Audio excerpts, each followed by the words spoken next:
Hello, hello, hello. What's up, everyone? My name is Mia Hall, and I am the founder of Brown Girls Glow. I am coming to you live today because I would like to come to you live every week and, of course, share my story, share the stories of others to help brown girls glow. Now, GLOW stands for Give, Lead, Own, and Write Your Own Destiny. Because I feel like these were the things that helped me to be able to become a brown girl that glowed. So I want to be able to help young black girls do the same. Well, young black and brown girls to do the same. So I'm thinking I want to lift up my chair a little bit. But anyhow, today is Steve Harvey's birthday, and I figured that I would honor him and focus my live on how I jumped. So the story behind Jump is that one day Steve Harvey was doing his usual church. So after he records his shows, he always has like 20 minutes, depending on how he's feeling. It could be 30, 45 minutes. It could be 10 minutes. It's usually not 10 minutes. It's usually at least like a 20-minute talk to the audience, whether it's Family Feud, whether it's his talk show, and now I'm sure his judge show. What's up, everybody that joined? Hey, y'all. Thanks for coming in. But yeah, so after his show or in between the scenes, but after the show, he does something called church. So that's what they recorded when they recorded him talking about jumping. And he was just saying that, yes, you know, sometimes in order to fulfill your dreams, you have to just jump. And then he was like, and the parachute will form. And, you know, I saw this speech and I saw it going viral. And, you know, this was a long time ago. Like I said, I moved from, or I said in my caption to his birthday video, that I moved to LA in 2017. So it was a long time ago. I mean, I saw that video. Of course, like God inspired me. Of course, like people that, you know, mentored me and told me how to get involved more in the entertainment, in the film and TV industry. They were saying that, you know what, maybe you should move to LA. This is while I was still in New York. And so today, that's what I wanted to share. The story of how I jumped, you know, took that advice to jump and just go for it. I'm trying to think if I even ever looked for a job, because the reason I say that I jumped is because I will start with 2015. In 2015, I believe it was 2015. I think 2014 actually. It was just so much going on in the news, you know, after hearing about Trayvon Martin. And then, you know, what really kind of helped me to change my focus on what I was doing, which was, you know, community development, community relations for Barclays Center and the Brooklyn Nets and Brooklyn Boxing, all of that.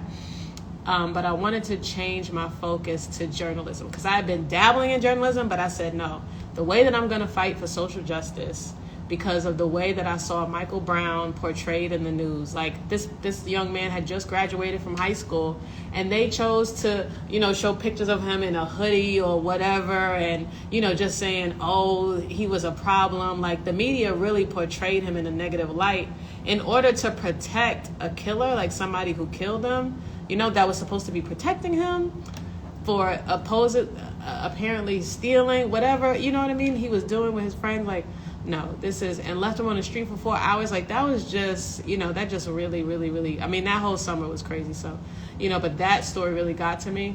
And so I was like, I want to work in media. So the whole 2015, I was praying that I would get a job in media, full-time job, 40 hours a week in media. I prayed that like almost every day. And that was on my prayer list.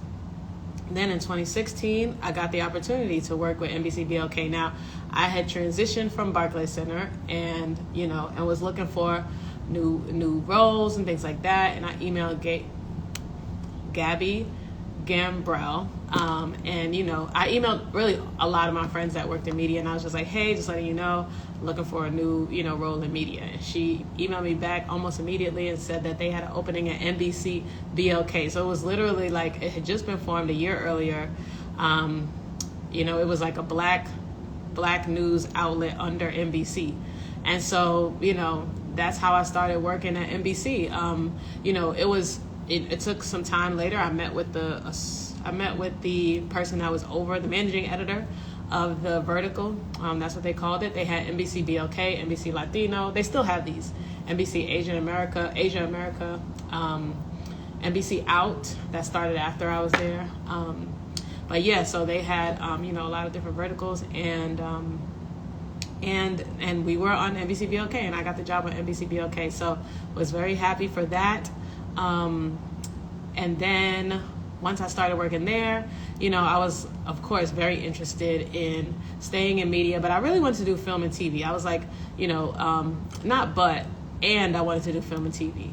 And I said, if I don't get another role at NBC, pick up another role at NBC before my, if I don't get another role before my time is up, then I would, look to take a leap.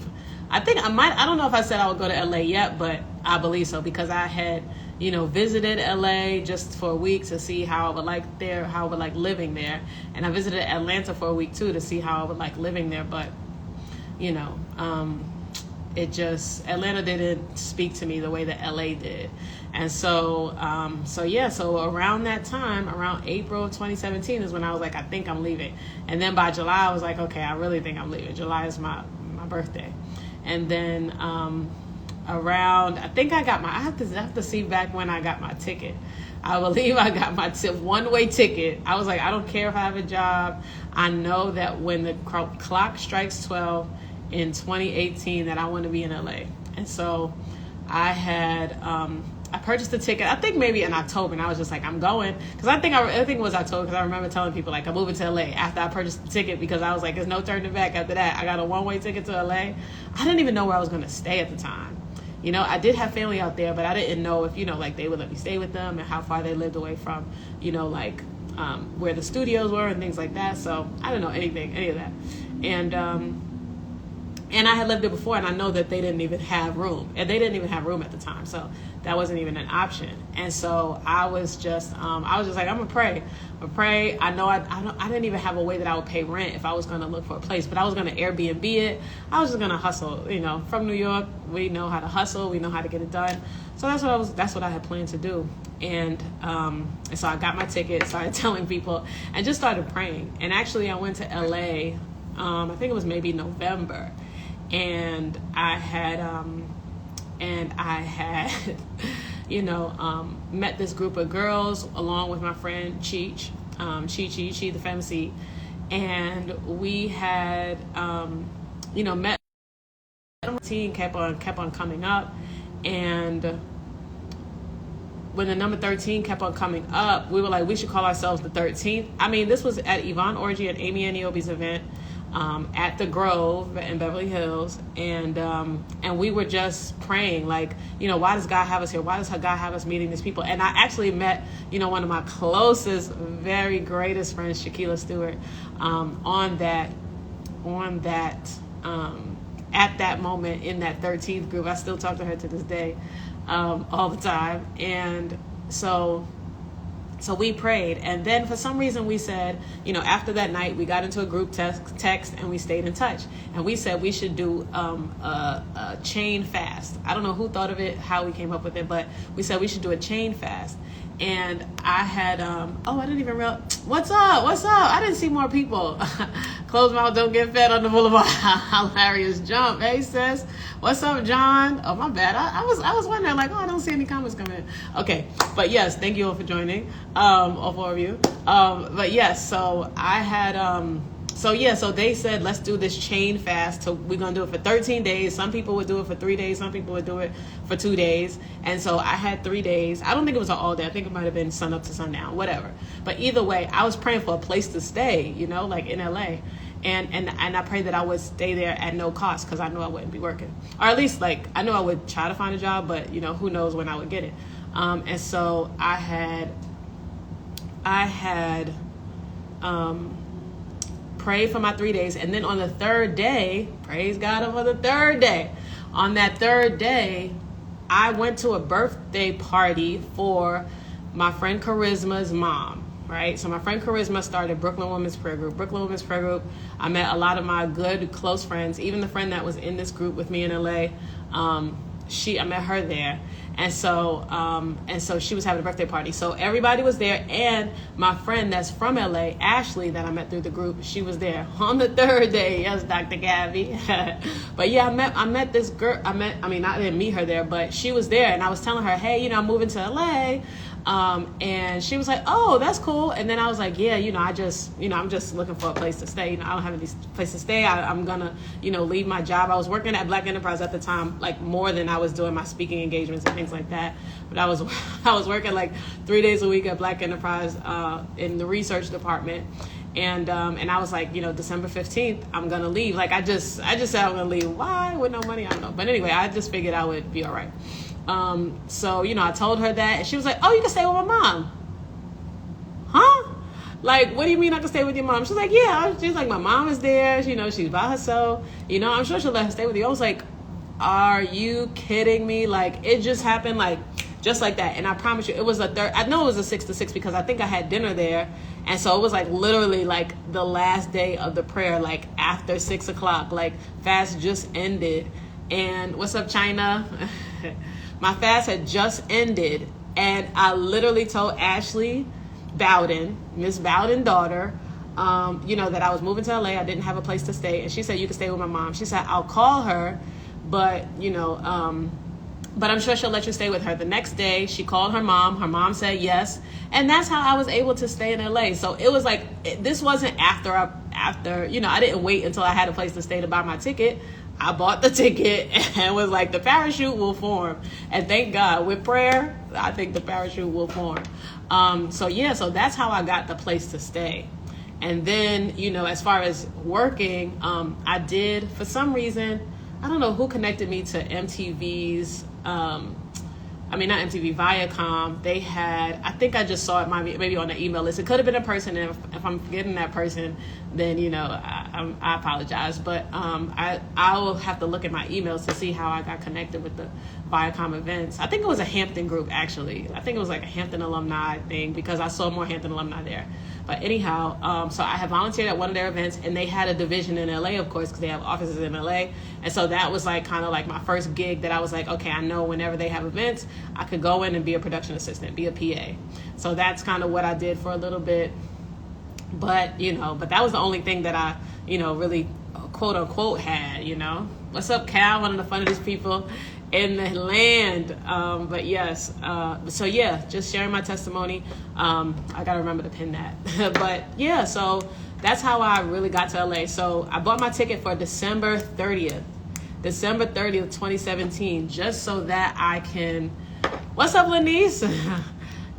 I got my ticket to move to LA for one-way ticket for December 30th, just so that I could wake up in LA on January 1st. So actually, by the time I got to LA, it was December 31st because it was like it wasn't an overnight flight, but it was late.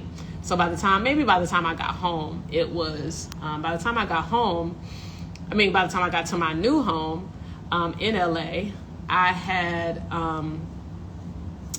it was December 31st. So then that next night I went to church at Faithful Central, which is the church that I went to for basically the 3 years while I was in LA. And had brought in the new year in LA. So, that was my jump. So, I definitely encourage you to jump. Sometimes you do have to, consider the cost. And I did, because the Bible even says, count the costs, before you go into something. Be prudent, be wise. You're going to be wise. No, I'm not in LA. This was in 2017. So you have to be prudent, have to be wise. And but if you are, and you have to have a stretch, though. Like, God doesn't put his promises in your hands. He puts them within your reach. So just remember that when you're making your plans and you're like, okay, I want a certain level of comfort when I take this jump, just know that it's going to have to be a stretch. It's going to have to be some kind of reach.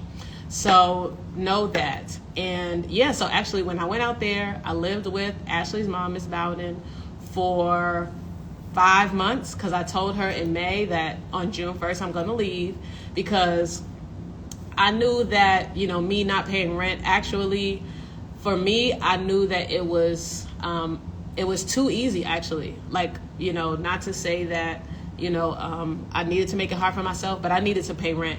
So my aunt actually had a room available, and she was going to charge me to stay in that room. So I knew that would just give me an extra like push to find a job, because I had been in, and I knew that the place, Miss Bowden's house, where I stayed for free, thank God, in LA for the first 5 months, was a place of transition. And I knew that I needed to, thank you, Shaquila. I just talked about you. But yeah, and this full video will be available on YouTube. Thank you for my subscribers. Mia Hall Smiles on YouTube. But I knew that I needed to stretch more. I was in some program. That first month, anybody will tell you that moved to LA with no job, the first few months was a struggle, but I knew that this was like part of people's story. Like, okay, you got to go out there. Sometimes you got to hustle. Some people don't, some people don't have that testimony, but that was me, like just doing everything I could, working PA assistant here. What else was I doing? Driving. And you know what I was driving. So I had to I rented a car for like months. I had to rent a car for like a few months through some system in order to drive, and just driving people around LA, picking up. I think I did Uber Eats for a while. It was a lot. And I know my mom didn't even like that, because, she was like, this is not safe. But, you have to do what you got to do. So yeah, but my friend, and I'll always shout her out, I met her while I was in AK, while I was in New York at a class, and she, I told her that I was moving to LA. I told her, that I was looking for a job, but, she didn't have anything available. But I was just like, if you see anything, let me know. So I think she reached out to me probably around the time. No, I think about in June. It had to be, June. She reached out to me like, hey, Steve is looking for shows. I knew that she had been on the show because I saw her. She was actually, the one that was holding the mic, for that season, like for the 2017 to 2018 season. She was holding the mic when Mr. H was asking questions. And so, I was like, okay, thank you. Granted, now mind you, by June, I had applied for at least 100, 120, 150 jobs. It could have been, no, maybe not 150, but I applied for a lot of jobs. I applied for a place like We Got Y'all. I thought I was gonna be like Issa. I definitely thought I was gonna work at an after school program and be like Issa Rae. I was so funny. But anyway, but I didn't get accepted into that job. So I was like, I don't know if they was like, oh, I don't know what they said. But she had called me. This was the only job that I didn't apply for. So she called me. I came in for an interview with the show's executive producer. And then a month later, my birthday weekend in July. So July, I remember my birthday was the 15th.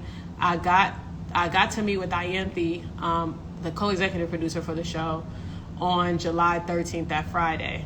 And, we had an interview, great talk. She's a, of course, veteran producer, Black woman, just speaks like, just so inspiration driven.